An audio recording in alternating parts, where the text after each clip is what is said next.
Hi ವಿದ್ಯಾರ್ಥಿಗಳೇ, ಬನ್ನಿ ಇಂದಿನ ಒಂದು ವಿಡಿಯೋದಲ್ಲಿ ನಾವು ಅಭ್ಯಾಸ ಲೆಕ್ಕವನ್ನು ಎರಡು ಚರಾಕ್ಷರ ರೇಖಾತ್ಮಕ ಸಮೀಕರಣಗಳ ಜೋಡಿಗಳ ಪಾಠದಿಂದ ಅಭ್ಯಾಸ ಲೆಕ್ಕವನ್ನು ಬಿಡಿಸೋಣ. ಅದು ಅನ್ವಯ ಪ್ರಶ್ನೆ ಆಗಿರ್ತದೆ. ಪ್ರಶ್ನೆ ಈ ರೀತಿ ಇರುತ್ತೆ: ಎರಡು ಸಂಖ್ಯೆಗಳ ವ್ಯತ್ಯಾಸ 26 ಮತ್ತು ಒಂದು ಸಂಖ್ಯೆಯು ಇನ್ನೊಂದರ 3ರಷ್ಟಿದೆ, ಅವುಗಳನ್ನು ಕಂಡುಹಿಡಿಯಿರಿ. ಇಲ್ಲಿ ಎರಡು ಸಂಖ್ಯೆಗಳು ನಮಗೆ ಕೊಟ್ಟಿರ್ತಾರೆ, ಅವುಗಳ ದತ್ತಾಂಶವನ್ನು ಸ್ವಲ್ಪ ಕೊಟ್ಟಿರ್ತಾರೆ. ನಾವು ಆ ಸಂಖ್ಯೆಗಳನ್ನು ಕಂಡುಹಿಡಿಬೇಕು. ನಮಗೆ ಸಂಖ್ಯೆಗಳು ಗೊತ್ತಿಲ್ಲ ಅಂತಂದ್ರೆ ಮೊದಲಿಗೆ ನಾವು ಚಿಕ್ಕ ಸಂಖ್ಯೆ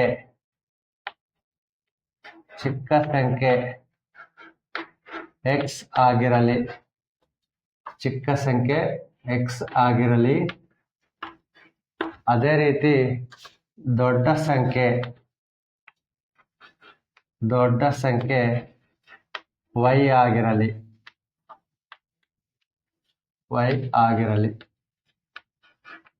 ಇಲ್ಲಿ ನಮಗೆ ಯಾವ ಸಂಖ್ಯೆಗಳು ಗೊತ್ತಿರಲ್ವೋ ಆ ಸಂಖ್ಯೆಗಳನ್ನು ನಾವು ಒಂದು ಚಿಕ್ಕ ಸಂಖ್ಯೆ x ಆಗಿರಲಿ ಅಂತ, ಇನ್ನೂ ಒಂದು ದೊಡ್ಡ ಸಂಖ್ಯೆ y ಆಗಿರಲಿ ಅಂತ ಕೆಲವೊಂದು ಸಲ ನಾವು ಮೊದಲನೇ ಸಂಖ್ಯೆ x ಅಂತ ತೆಗೆದುಕೊಳ್ತೀವಿ, ಎರಡನೇ ಸಂಖ್ಯೆ y ಅಂತ ತೆಗೆದುಕೊಳ್ತೀವಿ. ಬಟ್ ನಾವು ಈ ರೀತಿ ತೆಗೆದುಕೊಂಡ್ರು ಕೂಡ ತಪ್ಪೇನಿಲ್ಲ. ಇಲ್ಲಿ ದೊಡ್ಡ ಸಂಖ್ಯೆ ಚಿಕ್ಕ ಸಂಖ್ಯೆ ಅಂತ ಇದೆಯಲ್ಲ, ಇಲ್ಲಿ ನಿಮಗೆ ಸ್ಟೇಟ್ಮೆಂಟ್ ನೋಡಿದ್ರೆ ಎರಡು ಸಂಖ್ಯೆಗಳ ವ್ಯತ್ಯಾಸ 26 ಅಂತ ಇದೆ. ವ್ಯತ್ಯಾಸ ಅಂದ್ರೇನು? ದೊಡ್ಡ ಸಂಖ್ಯೆಯಲ್ಲಿ ಚಿಕ್ಕ ಸಂಖ್ಯೆಯನ್ನು ಕಳೆಯೋದನ್ನು ನಾವು ವ್ಯತ್ಯಾಸ ಅಂತ ಕಳಿತೇವೆ. ಹಾಗಾದ್ರೆ ಇದಕ್ಕೆ ಕಂಡೀಷನ್ ಏನು ಬರ್ತದಪ್ಪ ಅಂತ ಹೇಳಿದ್ರೆ y ಗ್ರೇಟರ್ ದ್ಯಾನ್ x ಅಂತ ಉದ್ಭವ ಆಗುತ್ತೆ. ಅಂದ್ರೆ y ಗ್ರೇಟರ್ ದ್ಯಾನ್ x ಅಂದ್ರೆ y ದೊಡ್ಡ ಸಂಖ್ಯೆ, x ಚಿಕ್ಕ ಸಂಖ್ಯೆ. ಬನ್ನಿ ಈಗ ನಾವು ಈ ಒಂದು ಸ್ಟೇಟ್ಮೆಂಟ್ ಪ್ರಕಾರ ನಾವು ಬರ್ಕೊಳ್ಳೋಣ ನಿಬಂಧನೆಯನ್ನು. ಎರಡು ಸಂಖ್ಯೆಗಳ ವ್ಯತ್ಯಾಸ, so y minus is equal to 26. So y minus x is equal to 26. ಇದು ಈಕ್ವೇಶನ್ ನಂಬರ್ 1 ಆಯಿತು.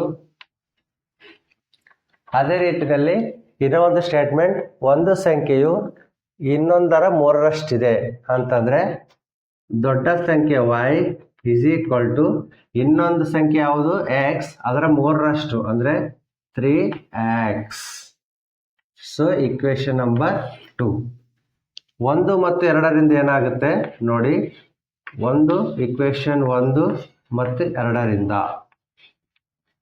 ಅಂದ್ರೆ ಈಕ್ವೇಶನ್ 2 ಏನಿದೆಯಲ್ಲ y is equal to 3x ಅನ್ನೋದು ಈಕ್ವೇಶನ್ 1ರಲ್ಲಿ y ನ ಸ್ಥಾನ ಬದಲಾಗಿ ನಾವು 3x ಅನ್ನು ಆದೇಶ ಮಾಡಿದಾಗ ನಾವು ಆ ಸಮೀಕರಣವನ್ನು ಮುಂದುವರಿಸಬೇಕಾಗುತ್ತೆ. ಸೊ ಇವಾಗ ಏನಾಗುತ್ತೆ, ಈಕ್ವೇಶನ್ 1 ಈ ರೀತಿಯಾಗಿ ಬರಿತೇನೆ. y ಪ್ಲೇಸ್ ಅಲ್ಲಿ ನಾನು 3x minus x is equal to 26. ಇಲ್ಲಿ 3x ಅಲ್ಲಿ x ಹೋದ್ರೆ 2x is equal to 26. x is equal to 26 divided by 2. ಎರಡ ಒಂದಾಳೆ 2 ಮೂರ್ಲೆ. ಸೊ x ಎಷ್ಟು ಬಂತು ನಮಗೆ? 13. ಸೊ x 13 ಅಂತ ಹೇಳಿದ್ರೆ x ಏನಂತ ತೆಗೆದುಕೊಂಡಿದ್ದೀವಿ? ಚಿಕ್ಕ ಸಂಖ್ಯೆ. ಸೊ ನಮಗೆ ಇಲ್ಲಿ ಚಿಕ್ಕ ಸಂಖ್ಯೆ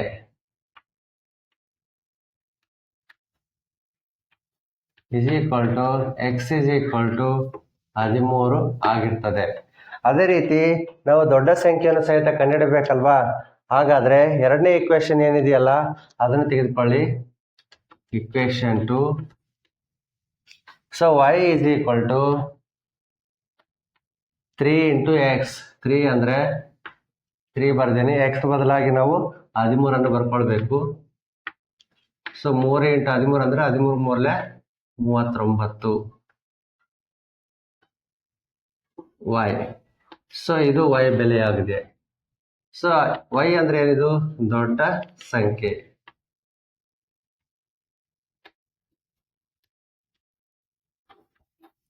is equal to 39. ವಿದ್ಯಾರ್ಥಿಗಳೇ, ಈ ರೀತಿಯಲ್ಲಿ ನಾವು ಅನ್ವಯ ಪ್ರಶ್ನೆಗಳನ್ನು ಬಿಡಿಸ್ತಾ ಹೋಗ್ತೀವಿ. ಗೊತ್ತಿರದ ಚರಾಕ್ಷರವನ್ನು ನಾವು x and y ತೆಗೆದುಕೊಂಡು ಈ ರೀತಿಯಲ್ಲಿ ಬರೆದುಕೊಂಡಾಗ x ಸಿಗುತ್ತೆ. ಆ ಬೆಲೆಯನ್ನು ನಾವು ಎರಡನೇ ಈಕ್ವೇಶನ್ ಆದೇಶ ಮಾಡಿದಾಗ y ಬೆಲೆ ಸಿಗುತ್ತೆ. ಇಲ್ಲಿ ನಮಗೆ ತಾಳೆ ನೋಡ್ಬೇಕಾದ್ರೆ ಈಗ ಇವು ಬೆಲೆಗಳು ನಮಗೆ ಸರಿಯೋ ತಪ್ಪು ಅಂತ ನಾವು ಗೊತ್ತಾಗ್ಬೇಕಂದ್ರೆ ತಾಳೆ ನೋಡ್ಬೇಕು. ತಾಳೆ ಅಂತಂದ್ರೆ ಈಗ ಮೊದಲನೇ ಸಮೀಕರಣ ತೆಗೆದುಕೊಂಡಾಗ ನೋಡಿ y minus x is equal to 26 ಅಂದ್ರೆ ಎರಡು ಸಂಖ್ಯೆಗಳ ವ್ಯತ್ಯಾಸ ಎಷ್ಟಿದೆಯಲ್ಲ 26 ಅಂದ್ರೆ ದೊಡ್ಡ ಸಂಖ್ಯೆಯಲ್ಲಿ ಚಿಕ್ಕ ಸಂಖ್ಯೆಯನ್ನು ಕಳೆಯೋಣ. ಇಲ್ಲಿ ತಾಳೆಯನ್ನು ನೋಡ್ತೇನೆ ನಾನು. ಇಕ್ವೇಶನ್ 1 ನೋಡ್ರಿ, y ಎಷ್ಟಿದೆ 39 minus x 13 is equal to 26. So 39ರಲ್ಲಿ 13 ಹೋದ್ರೆ 26. ಸೊ 26. ಸೊ ಇವೆರಡು ಸಮ. ಹಾಗಾದ್ರೆ ನಾವು ಕಂಡುಹಿಡಿರ್ತಕ್ಕಂಥ ಬೆಲೆ ಸರಿಯಾಗಿದೆ. ಎರಡನೇ ಇಕ್ವೇಶನ್ ನೋಡಿದ್ರು ಕೂಡ ನಮಗೆ ಸರಿಯಾಗಿ ಬರುತ್ತೆ. ಅದು ಕೂಡ ನಾವು ತಾಳೆಯನ್ನು ನೋಡೋಣ. y ಬೆಲೆ ಎಷ್ಟಿದೆ 39. 3 ಇಂಟು ಎಕ್ಸ್, ಎಕ್ಸ್ ಅಂದ್ರೆ 13. So 39 is equal to 39. So ಇಲ್ಲಿ ಕೂಡ ನಮಗೆ ಸರಿಯಾಗಿ ಬಂದಿದೆ. ವಿದ್ಯಾರ್ಥಿಗಳೇ, ಈ ರೀತಿಯಾಗಿ ನಾವು ಈ ಪ್ರಶ್ನೆಯನ್ನು ನಾವು ಸುಲಭವಾಗಿ ಬಿಡಿಸಿದ್ವಿ. ಇದೇ ತರಹ ಪ್ರಶ್ನೆಗಳನ್ನು ಅನ್ವಯಿಕವಾಗಿ ಎಕ್ಸಾಮ್ ಅಲ್ಲಿ ಪರೀಕ್ಷೆಯಲ್ಲಿ ಕೇಳೋ ಸಾಧ್ಯತೆ ಇದಾವೆ. ಇದಕ್ಕೆ 3 ಅಂಕ ಅಥವಾ ಕೆಲವೊಮ್ಮೆ 4 ಅಂಕಕ್ಕೆ ಕೂಡ ಸಹಿತ ಕೇಳಬಹುದು. ಇಲ್ಲ 2 ಅಥವಾ 3 ಅಂಕಕ್ಕೆ ಇದನ್ನ ಕೇಳೋ ಸಾಧ್ಯತೆ ಹೆಚ್ಚಿದೆ. ಈ ಒಂದು ಸಮಸ್ಯೆಯನ್ನು ನೀವು ಸುಲಭವಾಗಿ ಅರ್ಥೈಸಿಕೊಂಡಲ್ಲಿ ಪರಿಹಾರ ತಾವು ಮಾಡ್ತೀರಾ ಅಂತ ಹೇಳ್ತೀನಿ. ಇನ್ನು ಏನಾದರೂ ತಮಗೆ ಸಮಸ್ಯೆಗಳಿದ್ದರೆ ನಮಗೆ ಕಮೆಂಟ್ ಬಾಕ್ಸಲ್ಲೇ ತಿಳಿಸಿ. ಮತ್ತು ಯಾರಾದರೂ ಹೊಸದಾಗಿ ನನ್ನ ಚಾನಲ್ ವೀಕ್ಷಣೆ ಮಾಡ್ತಾ ಇದ್ರೆ ದಯವಿಟ್ಟು ಸಬ್ಸ್ಕ್ರೈಬ್ ಮಾಡಿ, ಲೈಕ್ ಮಾಡಿ ಮತ್ತು ಶೇರ್ ಮಾಡಿ ಅಂತ ಹೇಳ್ತಾ, ತಮಗೆ ಏನಾದರೂ ಸಮಸ್ಯೆಗಳಿದ್ದರೆ ತಿಳಿಸಿ, ಅದಕ್ಕೆ ಉತ್ತರ ಕೊಡ್ತೀನಿ ಅಂತ ಹೇಳ್ತಾ ಧನ್ಯವಾದಗಳು.